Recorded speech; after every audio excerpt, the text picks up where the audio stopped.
Hello friends, welcome back to my channel. என்னோடய சேனலை subscribe பண்ண எல்லாருக்குமே ரொம்ப நன்றி. இன்றைக்கி நம்ம பார்க்க போகிறது ஒரு பர்த்டே விலாக் தான். யாருக்கு இன்றைக்கி எங்கள் வீட்டில் பர்த்டே அப்படின்னு கண்டிப்பாக நான் இந்த விலாகில் சொல்கிறேன். நான் அதுக்கு என்னென்னலாம் ப்ரிப்ரேஷன் பண்ணியிருக்கேன் அப்படின்றதையும் இந்த வீடியோ ஃபுல்லாக பார்க்கலாம்.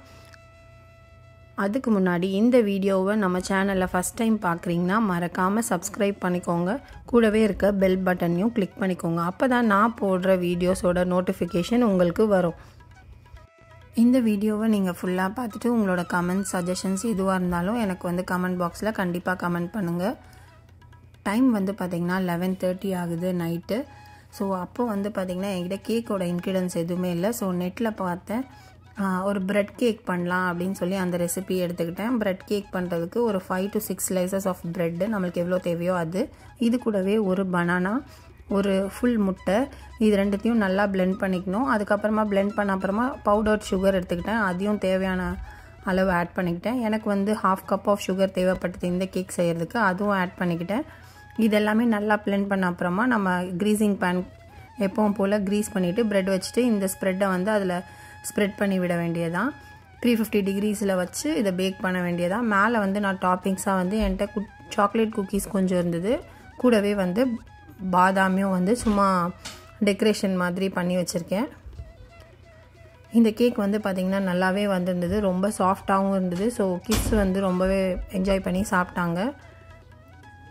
நெக்ஸ்ட் டே மார்னிங் இப்போ என்ன பண்ணிகிட்ருக்கேன் பார்த்திங்கன்னா பைனாப்பிள் கேசரி தான் பண்ணிகிட்ருக்கேன். இதுவுமே ரொம்ப சிம்பிளான ரெசிபி தான்.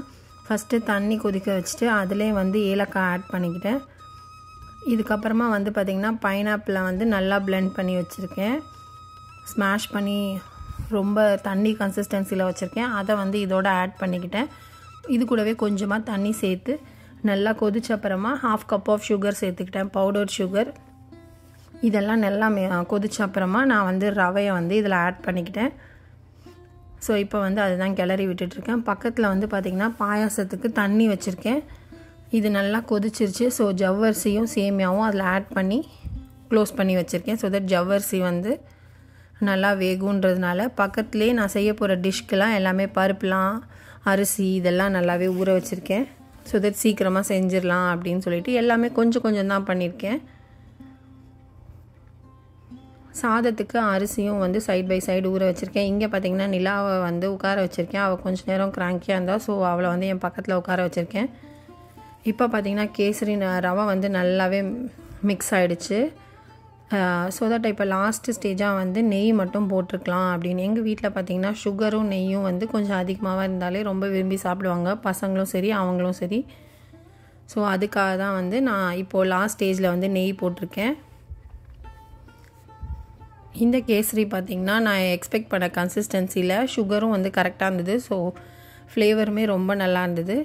இறக்குறதுக்கு முன்னாடி பார்த்திங்கன்னா பிஞ்ச் ஆஃப் சால்ட்டு, அதுக்கப்புறமா லெமன் ஜூஸ் ஒரு 2 ட்ராப் ஊற்றிக்கிட்டேன். ஸோ தட் அந்த ஃப்ளேவரை இது என்ஹான்ஸ் பண்ணி கொடுக்கும் அப்படிங்கிறதுனால. இன்கேஸ் நம்மளுக்கு ரோஸ் வாட்டர் இருந்துச்சுன்னா அது கூட ஆட் பண்ணலாம், ஃப்ளேவர் ரொம்பவே நல்லாயிருக்கும். பட் என்கிட்ட இல்லை. இதை ஒரு கேக் பேனில் ஹார்ட் ஷேப் கேக் பேன் எங்கள் வீட்டில் இருந்தது. ஸோ அதை ஒரு சில்வர் ஃபாயில் பேப்பர் போட்டு அதில் இதை ஸ்ப்ரெட் பண்ணி விட்டுக்கிட்டேன். ஸோ தட் அவங்க வர்றதுக்குள்ளே இது நல்லா செட் ஆயிரும் அப்படின்னு. இதுக்கு மேலேயே எப்பவும் போல் இருந்த பாதாமை க்ரஷ் பண்ணி போட்டுக்கிட்டேன். ஸோ தட் இது பார்க்க ப்ரெசென்ட் பண்ணும்போது அழகாக இருக்கும் அப்படிங்கிறதுக்காக.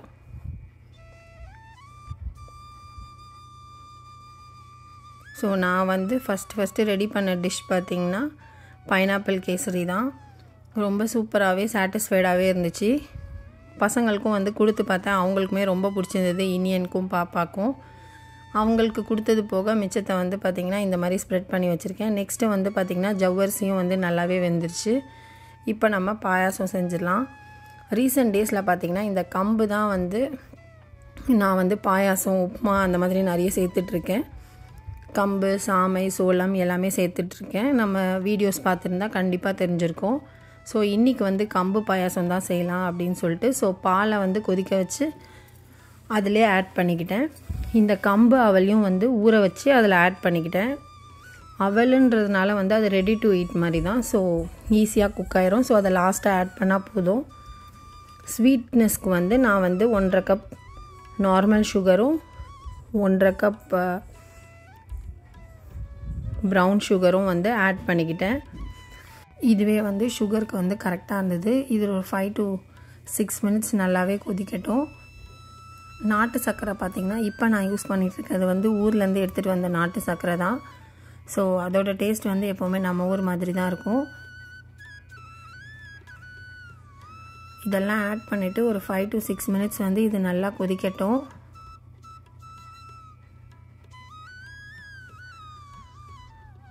நான் வந்து ஃபஸ்ட்டு வந்து சேமியாவும் ஜவ்வரிசியும் ஆட் பண்ணதுனால அதில் வந்து ஏலக்காய் ஆட் பண்ணல. ஸோ இப்போ வந்து அதை க்ரஷ் பண்ணி ஏலக்காவை வந்து அந்த பாயாசத்தில் சேர்த்துக்கிறேன். இது கூடவே வந்து பட்டை பவுடர் இங்கெல்லாம் விற்கும். ஸோ அதையும் வந்து பிஞ்ச் கொஞ்சமாக சேர்க்கணும், இல்லைனா ரொம்ப கசக்க ஆரம்பிச்சிடும். இதுவும் வந்து ஃப்ளேவருக்காக தான். ப்ளஸ் இதில் வந்து நிறைய ஹெல்த் பெனிஃபிட்ஸும் இருக்குது. ஸோ பிஞ்ச் ஆஃப் அதுவும் சேர்த்துக்கிறேன். இதெல்லாம் சேர்த்து நல்லா ஸ்லோவாக வச்சுட்டு நல்லா கொதிக்க விடணும். இப்போ பார்த்திங்கன்னா ஆல்மோஸ்ட் ரெடி ஆயிடுச்சு. இன்னொரு 2 மினிட்ஸ் மட்டும் இதை கொதிக்க விடலாம். இந்த பாயாசம் இந்த மாதிரி செஞ்சு பாருங்கள், பயங்கர டேஸ்ட்டாக இருக்கும். நம்ம நார்மலாக ஜவ்வரிசியும் சேமியாவும் போடுற பாயாசத்தை விட இந்த மாதிரி கம்பு சேர்த்துருக்கோம், ப்ளஸ் இந்த பட்டையோட பவுடரும் சேர்த்துருக்கோம். இதோட ஃப்ளேவரே பயங்கரமாக இருக்கும். கண்டிப்பாக ட்ரை பண்ணி பாருங்கள். மகிழனுக்கு பார்த்திங்கன்னா பாயாசம் ஜவ்வரிசி போட்டுனா ரொம்பவே பிடிக்கும். ஸோ அதை தான் வந்து மெயினாக வச்சு இன்றைக்கி நான் பாயாசம் செஞ்சுருக்கேன். நெக்ஸ்ட்டு பார்த்திங்கன்னா இந்த ஒயிட் குருமா செய்யலாம் அப்படின்னு சொன்னேன் இல்லையா. ஸோ அது செய்கிறதுக்கு வந்து பார்த்திங்கன்னா நான் இன்றைக்கி என்ன காய் போட்டு செய்யலான்னு பார்க்கும்போது பீன்ஸும் கேரட்டும் தான் இருந்தது. ஸோ அதுக்காக தான் கட் பண்ணிகிட்ருக்கேன். எனக்கு வந்து பார்த்திங்கன்னா ஒயிட் குருமானா வந்து சுத்தமாகவே பிடிக்காது. பட் அவங்களுக்கு வந்து ஒயிட் குருமா அந்த கேரளா ஸ்டைலில் அந்த மாதிரி இருந்தால் பிடிக்கும் அப்படின்னு சொல்லி ஒரு கல்யாணத்தில் சொல்லியிருந்தாங்க அதில் சாப்பிடும் போது. ஸோ அதுக்காக தான் வந்து நான் இன்றைக்கி ஒயிட் குருமா ட்ரை பண்ணலான் இருக்கேன். இதுக்கு முன்னாடியும் நான் வந்து இந்த ஒயிட் குருமா வந்து ட்ரை பண்ணது கிடையாது. ஸோ எனக்கு தெரிஞ்ச ஷேப்ஸில் வந்து டிஃப்ரெண்ட் ஷேப்ஸில் அதில் போட்டிருப்பாங்க. ஸோ நான் கேரட்டை வந்து பார்த்திங்கன்னா கொஞ்சம் ஸ்ட்ரெயிட் அந்த மாதிரி கட் பண்ணிகிட்டு இருந்தேன். பீன்ஸ் வந்து அதுக்கு ஆப்போசிட்டாக ரவுண்டாக கொஞ்சம் கட் பண்ணியிருந்தேன். ஸோ தட் டிஃப்ரென்ஷியேட் பண்ணி நல்லாயிருக்கும் பார்க்குறதுக்கு அப்படிங்கிறதுனால. இது வந்து ஜஸ்ட்டு ட்ரை தான் பண்ணுறேன். இதை வந்து நான் இதுக்கு முன்னாடி செஞ்சதும் கிடையாது, சாப்பிட்டதும் கிடையாது. ஸோ ட்ரை தான் பண்ணுறேன். இதுவுமே நெட்டில் பார்த்து தான் ட்ரை பண்ணுறேன். இது செய்கிறதுக்கு பார்த்திங்கன்னா நார்மல் தோரம் பருப்பும் அது கூடவே வந்து பைத்தம்பருப்பும் முன்னாடியே ஊற வைக்கணும். ஸோ நானும் அந்த மாதிரி ஊற வச்சுருக்கேன்.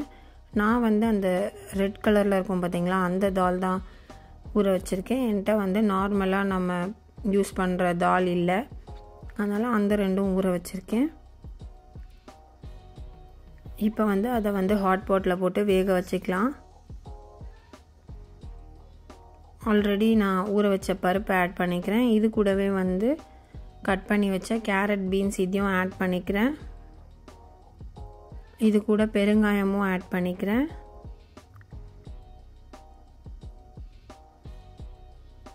இந்த டிஷ்க்கு வந்து தக்காளி சேர்க்கக்கூடாதுன்னு போட்டிருந்தது. ஸோ அதனால் நான் போடல. இது கூட வந்து ஆயில் ஆட் பண்ணிக்கிறேன்.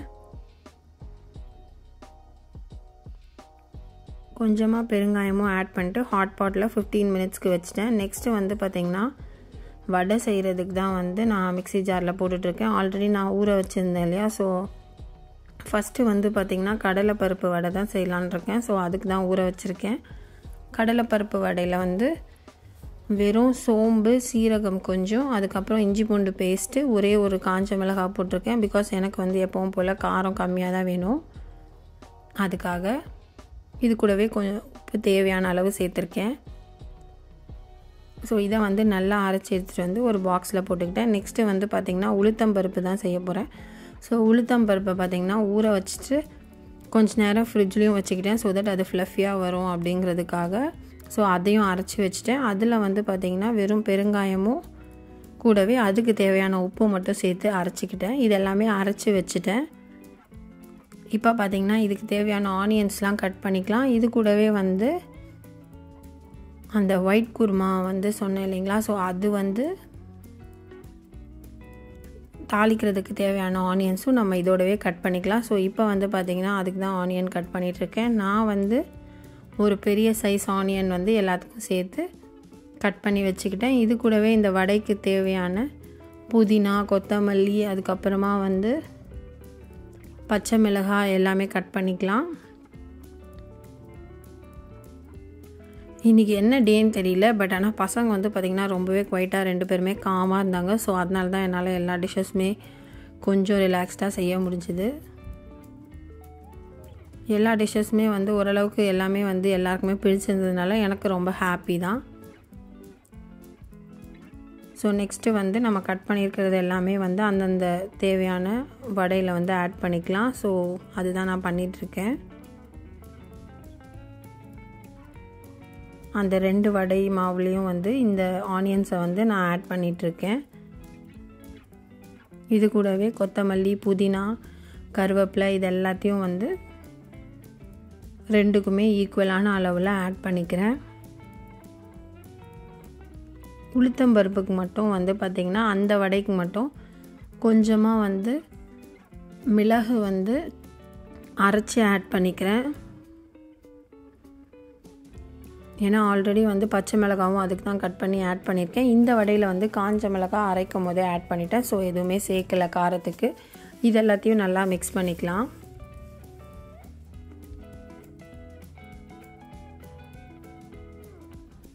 நெக்ஸ்ட்டு வந்து பார்த்திங்கன்னா அந்த ஒயிட் குருமா தாளிக்கிறதுக்கு தான்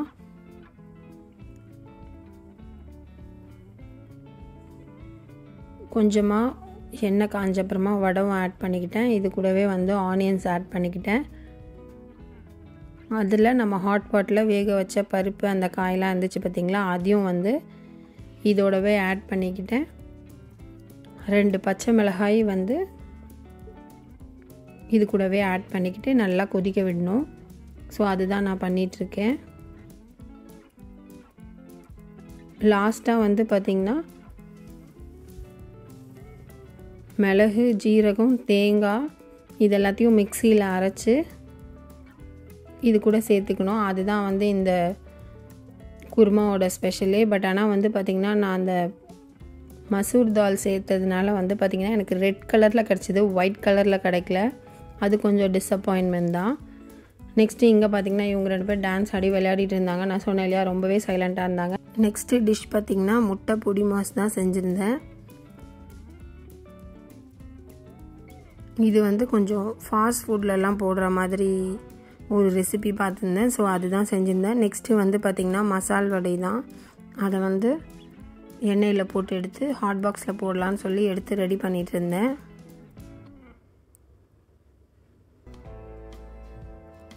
ஸோ இப்போ வந்து இதெல்லாமே போட்டு எடுத்தாச்சு. நெக்ஸ்ட்டு கொஞ்சமாக உளுந்த வடை மட்டும் போட்டுக்கலாம் அப்படின்னு சொல்லிட்டு இது கொஞ்சமாக தான் போட்டேன். மிச்ச மாவு எடுத்து வச்சுக்கிட்டேன். ஸோ தட் மகிழன் வந்தவொடனே போடலான்னு. இதுவுமே வந்து பார்த்திங்கன்னா மகிழனுக்கு ரொம்ப பிடிக்கும். இந்த சரவண பவன் அந்த மாதிரி போனோன்னா ஃபஸ்ட்டு கேட்குறதே இந்த உளுத்த வடை தான் கேட்பான். ஸோ அதுவுமே ரெடி ஆயிடுச்சு. ஸோ அதையும் ஒரு குட்டி பவுலில் போட்டு எடுத்து வச்சுக்கிட்டேன்.